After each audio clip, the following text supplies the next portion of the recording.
Hey, tonight on E, the girls of The Apprentice show. Very nice. And the lie detector test and the whole thing with Ed Torian. Yeah, it's cool. It's a big night. Yeah, big night. Got a couple entries for the Buttaface Contest. A couple came in the other day. You know, I got 3 entries so far. It's a $25,000 prize courtesy of...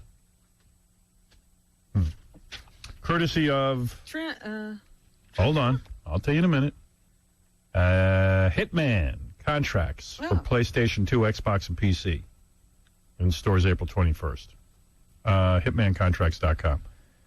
Yeah, $25,000 put up by Hitman. And, what? I'm trying to get, you got those sheets of paper? Let me have them. So, some chicks are already sending in some stuff. One chick looks pretty good. But you realize it's $25,000, and if you're a chick who's got a bad face with a great body, you win?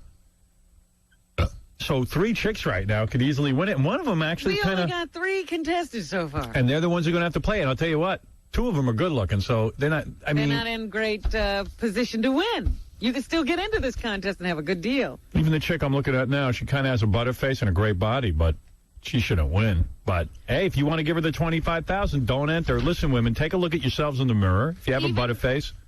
Tell your girlfriends. It'll get them $25,000. I'll help you tell your girlfriends. It's $25,000. We had about 10 or 15 women last year. Yeah, about 15. Yeah.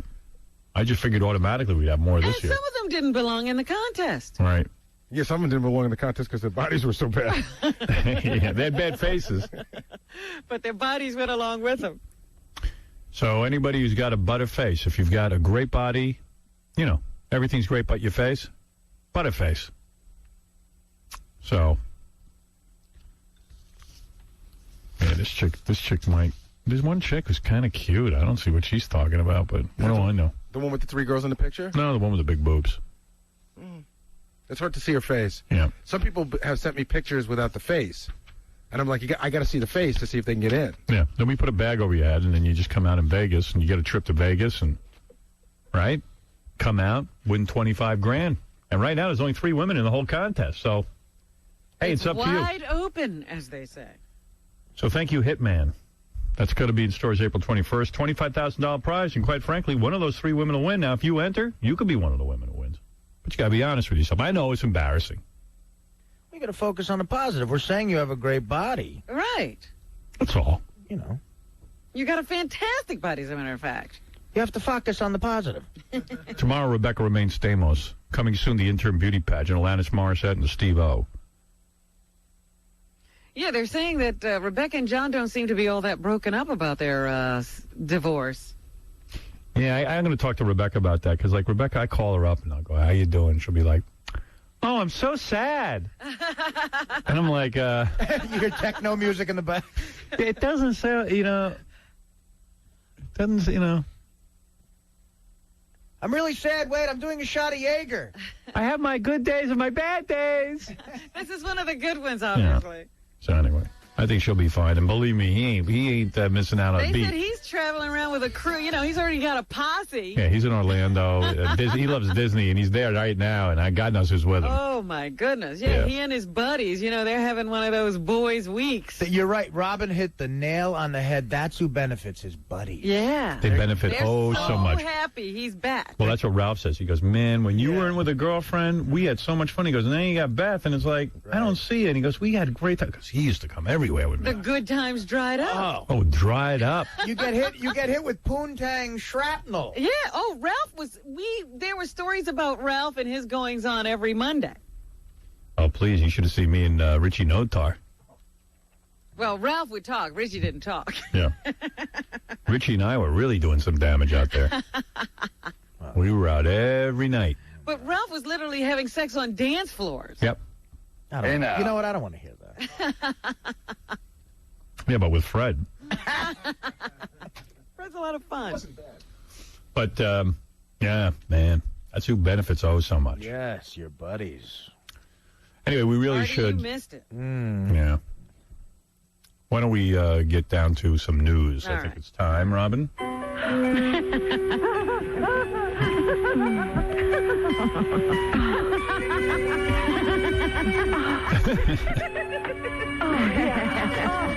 right. What's in the news? Thank you. There's a terrible story in the news today about a man who brutally beat up a cat with his bare hands and killed it.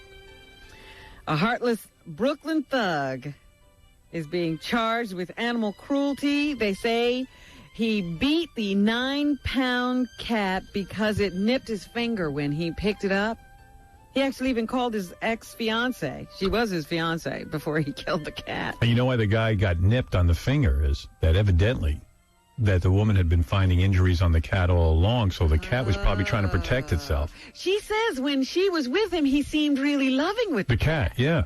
But I guess maybe he was a little rough with the cat when she wasn't there, so this time it nipped his thumb, and he just started punching it until it was dead. He called her up and said, yeah, I just killed your cat. I can't believe I did it. He nipped my thumb, and I started hitting him. I couldn't stop till he was dead. Yeah, you know, when guys are killing animals like that, little house pets and stuff, you know. Well, how do you beat a cat to death? Lock them up. They said the cat's jaw was broken, both eyes were bloody, the tail was broken, bruised all over. I would never touch an animal. I may throw a ball by a highway. Stop it, Artie. But yeah, so now the woman is saying she wishes poor Darwin was alive and that the fiancé was dead. Poor Darwin. Yeah. So watch that. Yeah, but a guy who can, he could do that to a human just as easily, I'm sure. Yeah, I could easily make that leap. Yeah. I don't believe you stop at cats with that kind of viciousness. Don't have a baby around that dude. And speaking of babies, a 5-year-old California girl survived 10 days in a car that had fallen down a ravine after her mother got into a car accident. The mother was dead. And the 5-year-old is down there, nobody knew, living on Gatorade and ramen noodles. I like ramen noodles. Well, they can keep you alive, apparently, for days and days and days. But that's the only thing she had when when a work crew came out to repair the break in the guardrail. That's when they discovered that there was a car. I thought it was Roman noodles. I thought it was ramen. R-A-M? I don't think it's an R-A, but I don't think it's an R-O. What is it? Where are the noodles written? I didn't know they were called ramen noodles. Maybe you're right, though. I don't know what they're called. What are they either way? What is it? You ever see those little Chinese packages? And you put water on them, they blow up? Yeah. But she didn't have any water to boil them in, so she probably... she was eating them dry. Oh. They're called Roman. I didn't know that. Like Roman numerals. Yeah. I don't think they're Roman. Ramen. They just say dry noodles here. They don't give you the actual noodle spelling. Oh. So I'll have to look that up, too. But anyway, she was living on these dry noodles. Yes, Casey? Dude, they're ramen noodles, man. How do you say it? I've had them. I don't know how they're pronounced. Ramen. Yeah, dude. Is that the brand name, ramen? Yeah. Ramen. What's what they call it? They're 25 cents a piece. You live off those things.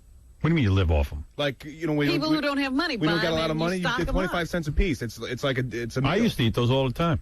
Those I things, just didn't know if they were Roman or ramen. No, it's ramen. That's But how what do you say. spell it? R-A-M-E-N. I thought those were Ramon noodles. That's ramen. That's ramen noodles. You know ramen noodles. Yeah. But anyway, the ramen noodles, kept her alive. Her mother was initially alive when the accident occurred and lived for about 2 days before she died because nobody came to rescue them. And then the little girl had to survive on her own. She was found, hardly had any injuries at all except from, being left alone in a car. And the woman was the mother of 8 children. Wow. Yeah, so they're all... Boy, if that was me and my mom, she would have been like, all right, I'm going. Now, Howard, stay with the ramen noodles. Eat the ramen noodles. Eat your ramen noodles. And drink your Gatorade. And no running around. Get your rest. Goodbye. So, yeah, that was a couple of sad stories in the paper. And I guess this is one of the things that happens in a divorce. Kim Basinger is, of course, a big animal lover. And I guess from time to time she offers things for auctions that are going to raise money for animals. So she's auctioning off her 3.7 carat diamond engagement ring that she got from Alec Baldwin. that's smart. when they were in love. That's very generous. So now it's up for auction. I just think it should go back to Right. Alec if you don't want it anymore. They say it should fetch $30,000 to $40,000. Because every woman wants an engagement ring that used to belong to Kim Basinger. No, you don't have to give it to another woman. You could have it reset. You could sell it yourself. It's yours. You spent a lot of money on it. You think only of giving it to another woman. There's plenty of things you could do with jewelry. So there you go. She's auctioning off Alec's old ring. John Dean, who was... If I was Alec, I'd be punching a cat right now. Well, you try to find Kim's cat if you're going to do it. Right. He was in the Nixon administration. We got to know John Dean when he had to testify before the Watergate Commission. He has now written a new book called Worse Than Watergate, The Secret Presidency of George W. Bush. I agree. Here he is on George W. and how he reacted immediately after September 11th, A3. In the immediate aftermath of 9/11, the first few hours were shaky. He obviously was rattled. He didn't have command. He didn't know where the government was taking him, and it showed in those first few briefings. But he quickly got his act together, and he gave to the Congress and up at the National Cathedral two of the best speeches he's ever given in his presidency. I, for a while, thought we might have another Lincoln, and I found I was quite wrong. We don't have another Lincoln. We have a very thin politician. Ooh. He also says it's in the interest of both parties to stop the pervasive secrecy that goes on in the White House. A4. Secrecy is not really a partisan issue. If you'll notice in the book, I quote as many Republicans who were upset with Bush's secrecy as I do Democrats. It's an issue of good government, bad government, not politics, not partisan politics. And this book really isn't an effort to go out and bash the president, although it probably will be seen as that. That isn't the drive behind it. Well, he's right. I mean, a lot of people are pissed off because all this secrecy doesn't help. You know, people think it's a Clinton or a Democrat versus Republican.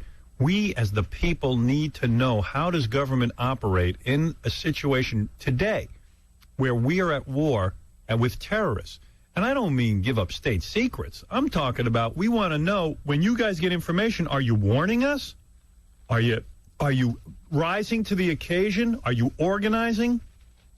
How is the FBI being allowed to talk to the CIA? We want to know. Of course we want to know. We want to check the people we put in government.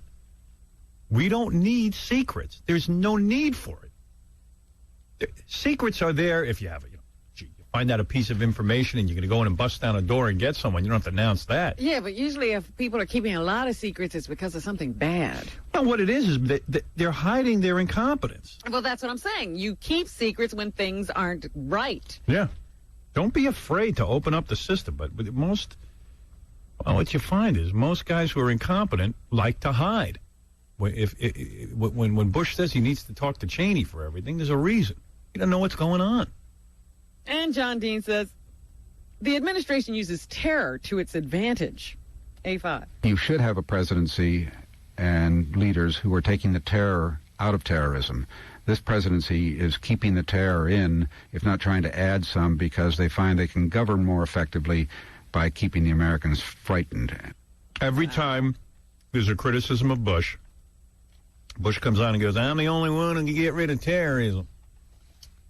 Now, if you believe that, you're dreaming. Well, I saw a guy screaming at John Kerry yesterday, but stay the course, because he's so frightened that, Bush is the only one who can protect us. Well, because you know how incompetent he's been running all those corporations and running government. He's got some people bamboozled. Yep. There's a new Bin Laden tape, they think, that has surfaced. It was played on Al Jazeera television and radio yesterday. There is no confirmation that it's actually Bin Laden, but it does make references to current events. Here's a little example of the tape in Arabic, E2. بعدما تقدم نحيطكم علما بأن Here's the tape of the thing. I need to. Hello, Wolfman. Yeah. Hey, Osama, are you gay? Hey, Osama, make a noise like a camel if you're gay. Oh, okay. Wow. See? He can respond. Osama, say wabba wabba wabba if you've ever slept with a man. Yeah, see? Perfect. Told you. Well, what he said was, according to the translation, is that European countries can have a 3-month truce from attacks by Al-Qaeda if they get out of Iraq. Oh, And thank you. He said that Israel and the United States will pay. We are the infidels. And he vows revenge against us and Israel for the deaths of several people, including the Hamas founder Sheikh Ahmed Yassin. All right. So there you go. Still can't catch that dude, huh? Osama bin Laden trying to make some deals. Well, fortunately, John Ashcroft is diverting FBI funds to pornography while Osama bin Laden is still on the loose. That's good. I'm glad that he understands priorities. Meanwhile, I told you there are hostages in Iraq at this point being grabbed by, I guess, a bunch of different people. Yesterday, I think they said they found the body of an Italian hostage. He had been killed. By the way, John Ashcroft and President Bush praised Osama bin Laden yesterday for no curse words were in that secret tape. They said, he could be played on the public airwaves. They have no problem with us replaying that gibberish on the air. Thank you for not farting, Osama. Right. He is children friendly. Yeah, he's G-rated. He's a super duper pooper. So, there's one hostage that's been killed. We don't know the fate of the American hostage or the Japanese hostages that have been taken. But the mayor of Macon, Missouri, spoke yesterday. She has spoken to Kelly Hamill, whose husband is still missing in Iraq, about any message she might have. And here is the mayor, Dorothy Baker Hines, E3. She was terribly tired, and she just said that she just, again, appreciates everything that everyone is doing for them, and they're just overwhelmed with the outpour of love and concern. But we're still just waiting, to hear some good news. Yeah. That might be Mississippi. Oh. Mississippi? Mississippi, yeah. But listening to that accent, I don't think it's Missouri. Clear Channel announced they're going to hire Osama bin Laden to do mornings because he doesn't curse. Yeah, he's clean, and the FCC finds no fault with him. Here's a guy who wrote me a letter. He's a 9/11 survivor, 78th floor, Tower 1. I support you. I think the country's gone way too far off course. It makes no sense that the government is going after the media instead of preventing another terrorist disaster. It happened in Spain. It could happen here again. It's a smokescreen to draw attention away from how screwed up the war has become. It's not working. Bush talked about the fact that no one likes to see dead bodies on TV. When was the last time you saw a dead soldier come home? You can't. They won't show it. They won't show it. The media is not allowed to show those images for security or whatever. Bush can't hide from the war dead, even though he wishes he could. Good point. Absolutely. There's a guy from a printing company in Cleveland wants to make free bango cards for us. Oh. Yeah, we got to get in touch with this guy. He'll make the bango cards for Vegas. Got to have bango cards. Yeah, on howardstern.com, there's more about bango, my exciting new invention. We'll be back, Robin. We'll finish the news right after this.